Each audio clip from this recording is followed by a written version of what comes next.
Okay, join me on page 20 of The Cat for Mrs. Frisby and the Rats of NIMH. And this is the chapter, The Crow and the Cat, excuse me. Okay, follow along.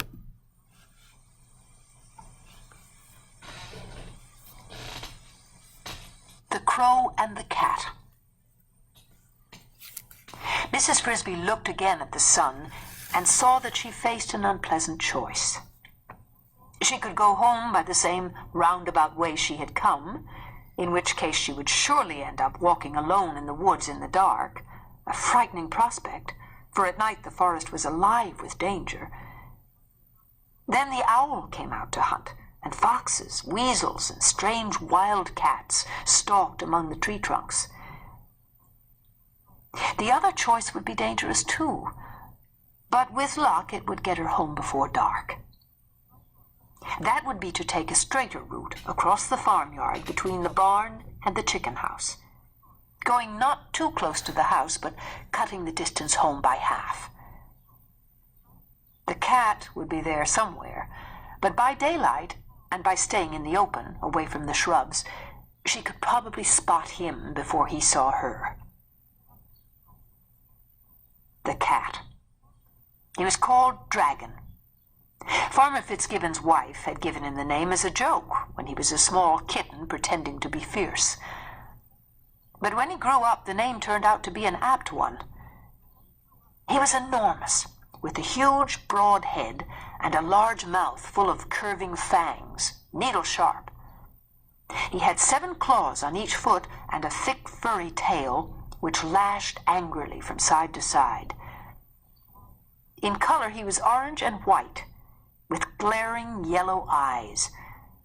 And when he leaped to kill, he gave a high, strangled scream that froze his victims where they stood. But Mrs. Frisby preferred not to think about that. Instead, as she came out of the woods from Mr. Age's house and reached the farmyard fence, she thought about Timothy. She thought of how his eyes shone with merriment when he made up small jokes, which he did frequently, and how invariably kind he was to his small, scatterbrained sister, Cynthia. The other children sometimes laughed at her when she made mistakes, or grew impatient with her because she was forever losing things. But Timothy never did. Instead, he would help her find them. And when Cynthia herself had been sick in bed with a cold, he had sat by her side for hours and entertained her with stories. He made these up out of his head, and he seemed to have a bottomless supply of them. Taking a firm grip on her packets of medicine, Mrs. Frisby went under the fence and set out toward the farmyard. The first stretch was a long pasture. The barn itself, square and red and big, rose in the distance to her right. To her left, farther off, were the chicken houses. When at length she came abreast of the barn, she saw the cattle wire fence that marked the other end of the pasture. And as she approached it, she was startled by a sudden outburst of noise. She thought at first it was a hen strayed from the chicken yard. Caught by a fox? She looked down the fence and saw that it was no hen at all, but a young crow, flapping in the grass, acting most odd. As she watched, he fluttered to the top wire of the fence, where he perched nervously for a moment. Then he spread his wings, flapped hard, and took off. But after flying 4 feet, he stopped with a snap and crashed to the ground again, shedding a flurry of black feathers and squawking loudly. He was tied to the fence. A piece of something silvery, it looked like wire, was tangled around one of his legs. The other end of it was caught in the fence. Mrs. Frisby walked closer, and then she could see it was not wire after all, but a length of silver-colored string, probably left over from a Christmas package. The crow was sitting on the fence, pecking ineffectively at the string with his bill, cawing softly to himself, a miserable sound. After a moment he spread his wings, and she could see he was going to try to fly again. "Wait," said Mrs. Frisbee. The crow looked down and saw her in the grass. "Why should I wait? Can't you see I'm caught? I've got to get loose." "But if you make so much noise again, the cat is sure to hear, if he hasn't heard already. You'd make noise, too, if you were tied to a fence with a piece of string, and with night coming on." "I would not," said Mrs. Frisbee, "if I had any sense and knew there was a cat nearby." "Who tied you?" She was trying to calm the crow, who was obviously terrified. He looked embarrassed and stared at his feet. "I picked up the string. It got tangled with my foot.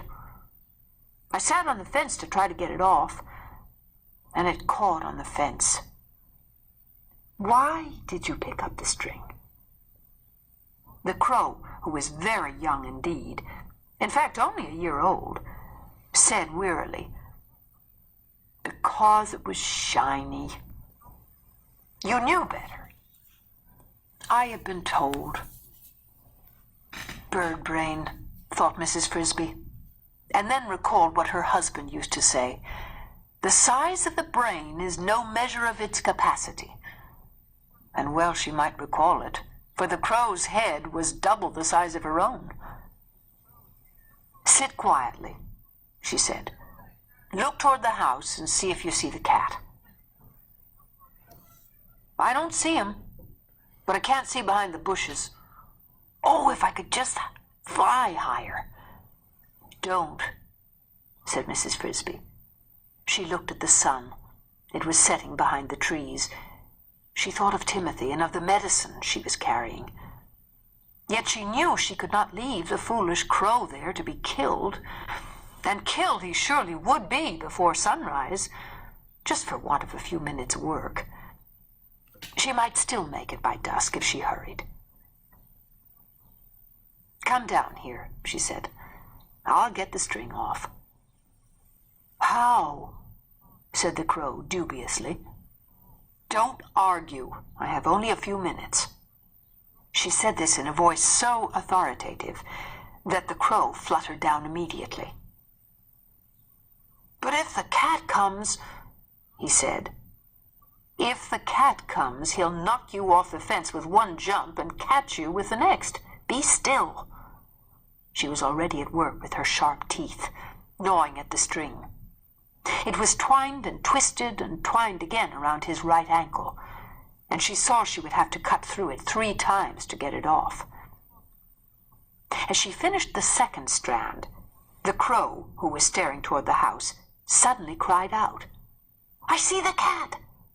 "Quiet," whispered Mrs. Frisbee. "Does he see us?" "I don't know. Yes, he's looking at me. I don't think he can see you." "Stand perfectly still. Don't get in a panic." She did not look up, but started on the 3rd strand. "He's moving this way." "Fast or slow?" "Medium. I think he's trying to figure out what I'm doing." She cut through the last strand, gave a tug, and the string fell off. "There, you're free. Fly off and be quick." "But what about you?" "Maybe he hasn't seen me." "But he will. He's coming closer."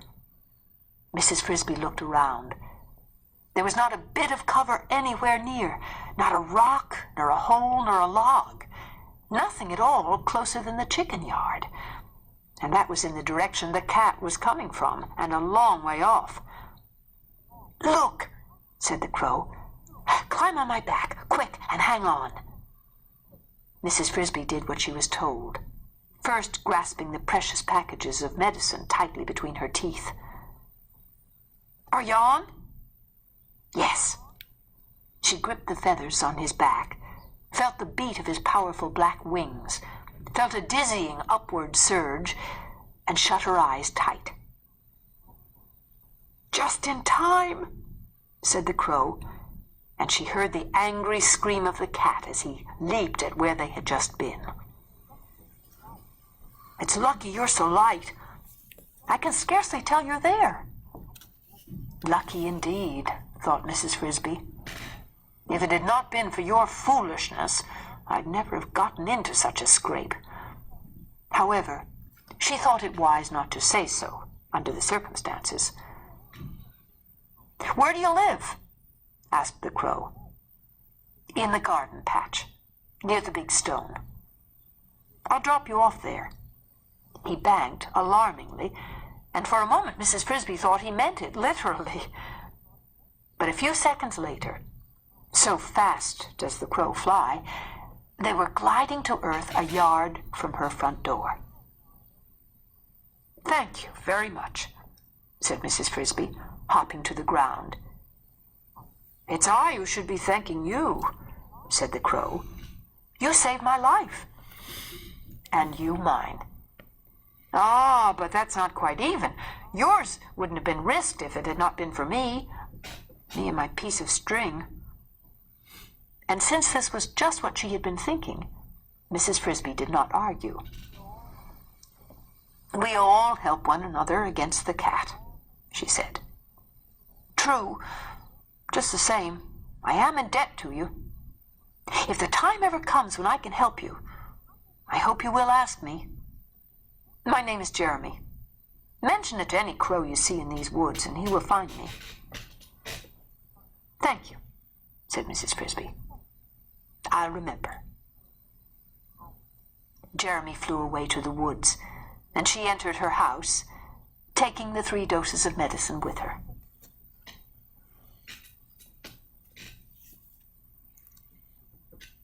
Mr. Fitzgibbon's Plough. When Mrs. Frisbee went into her house, she found Timothy asleep and the other children waiting, frightened, sad, and subdued. "He went to sleep right after you left," Teresa said. "He's waked up twice. And the second time he wasn't delirious. He said his chest hurt and his head hurt. But, Mother, he seemed so weak. He could hardly talk. He asked where you were, and I told him. Then he went back to sleep." Mrs. Frisbee went to where Timothy lay, a small ball of damp fur curled under a bit of cloth blanket. He looked scarcely larger than he had when she and Mr. Frisbee had carried him to Mr. Age's as an infant. And the thought of that trip made her wish Mr. Frisbee were alive, to reassure the children and tell them not to worry. But he was not, and it was she who must say it. "Don't worry," she said. "Mr. Ages gave me some medicine for him and says he will recover." She mixed the contents of one of the packets, a gray-green powder, in water, and then gently shook Timothy awake. He smiled. "You're back," he said, in a voice as small as a whisper. "I'm back, and I brought you some medicine. Mr. Ages says it will make you all right." She lifted his head on her arm, and he swallowed the medicine. "I expect it's bitter," she said. "It's not so bad," he said. "It tastes like pepper." And he fell back to sleep immediately. The next morning, as predicted, his fever was lower. His breathing grew easier, and his heartbeat slowed down. Still, that day he slept 7 hours out of each 8. The next day he stayed awake longer, and on the 3rd day he had no fever at all, just as Mr. Ages had said.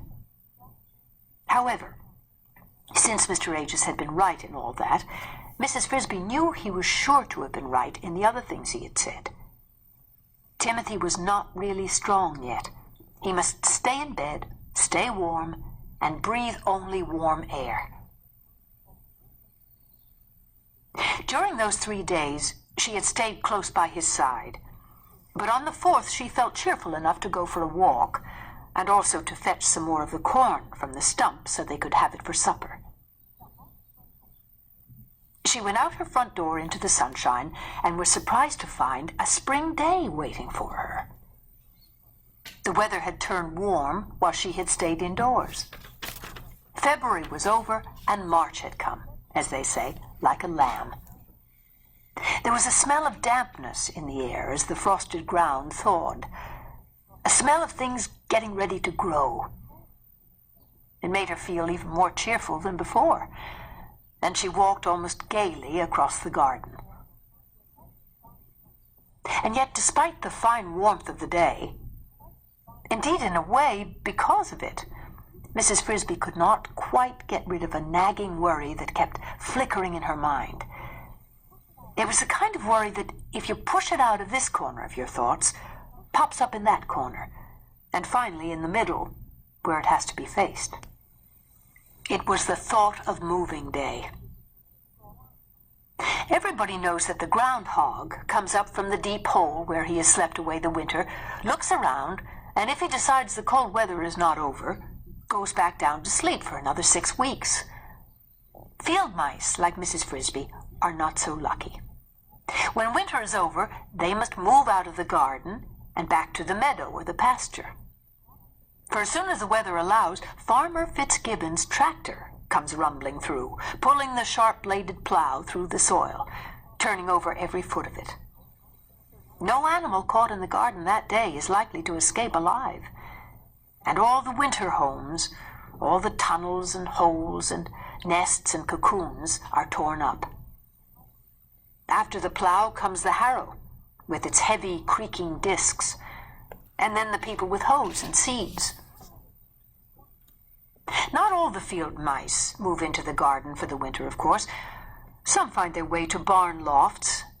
Some even creep into people's houses and live under the eaves or in attics, taking their chances with mousetraps. But the Frisbees had always come to the garden, preferring the relative safety and freedom of the outdoors. Moving day, therefore, depends on the weather, and that is why a fine day set Mrs. Frisbee worrying, even as she enjoyed it. As soon as the frost was out of the ground, the plow would come, and that could happen as much as a month earlier or later, 1 year than the last.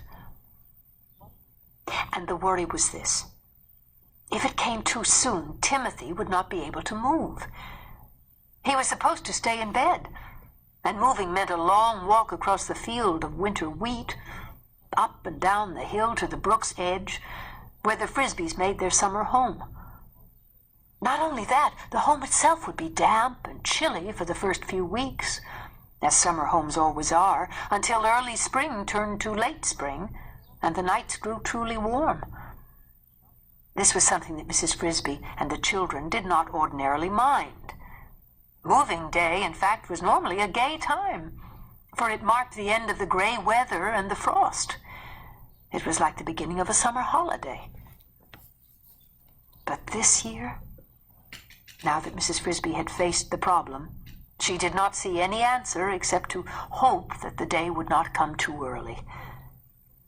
In another month, according to Mr. Ages, Timothy would be strong enough. Perhaps she was only borrowing trouble.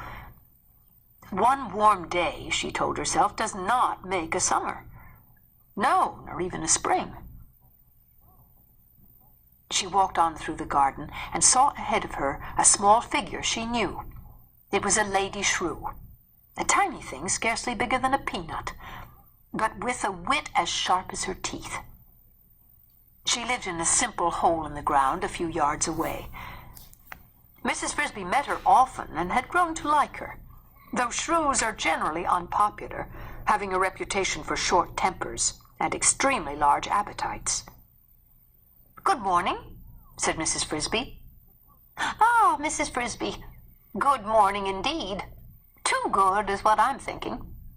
The shrew was holding a stalk of straw, which she now thrust into the earth. It went down easily for 2 inches or more before it bent in her hand. "Look at that! The top of the frost is gone already. Another few days like this, and it will be all gone. Then we will have the tractor in here again, breaking everything up." "So soon? Do you really think so?" asked Mrs. Frisbee. her worry returning in a rush, stronger than before. "He plows when the frost is gone. Remember the spring of '65? That year he plowed on the 11th day of March, and on a Sunday at that. I moved down to the woods that night and nearly froze to death in a miserable hollow log. And that day came after a week of days just like this." Mrs. Frisbee did remember it. Her family, too, had shivered through those chilly nights. But the fact was, the earlier moving day came, the colder the nights were likely to be. "Oh, dear," she said. "I hope it doesn't happen this year. Poor Timothy's too sick to move." "Sick, is he? Take him to Mr. Age's." "I've been myself, but he was too weak to get out of bed and still is." "I'm sorry to hear that. Then we must hope for another frost, or that the tractor will break down. I wish someone would drive a tractor through his house and see how he likes it." So muttering, the Lady Shrew moved off, and Mrs. Frisbee continued across the garden. The remark was illogical, of course, for they both knew that without Mr. Fitzgibbon's plough there would be no garden to live in at all, and there was no way he could turn the earth without also turning up their houses. Or was there? What the Shrew had said was meant to be sympathetic, but it was not helpful. It meant, Mrs. Frisbee realized, that she, too, could see no solution to the problem. But that did not mean that there was none. She remembered something her husband, Mr. Frisbee, used to say. "All doors are hard to unlock until you have the key." All right. She must try to find the key. But where? Whom to ask? And then, as if to make things worse, she heard a sound that filled her with alarm. It came from across the fence in the farmyard, a loud, sputtering roar. It was Mr. Fitzgibbon starting his tractor. Thanks for following along. Continue in your Google Classroom and answer your questions, and I'll see you on the next one.